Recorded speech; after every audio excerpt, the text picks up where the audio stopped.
দাঁড়ান দাঁড়ান, এই দাঁড়ান, স্থান নির্ধারণ বলা হয় নাই, স্থান নির্ধারণ বলে নেই। প্রথম স্থান নির্ধারণ করবেন মেহেদী স্যার, দ্বিতীয় স্থান নির্ধারণ করবেন কামরুল স্যার, তৃতীয় স্থান এটা কি রেপায় থেকে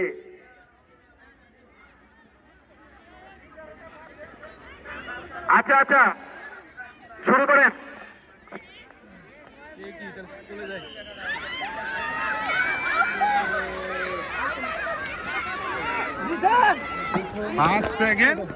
এরই সাথে শেষ হয়ে গেল বালক গ্রুপের 50 মিটার দৌড়।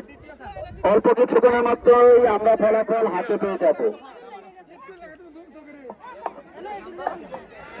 ইতিমধ্যে বালিকা 50 মিটার দৌড়ের ফলাফল আমরা হাতে পেয়েছি। প্রথম স্থান অধিকার করেছে তৈয়বা উত্তর পরিষদ সরকারি প্রাথমিক বিদ্যালয়, দ্বিতীয় স্থান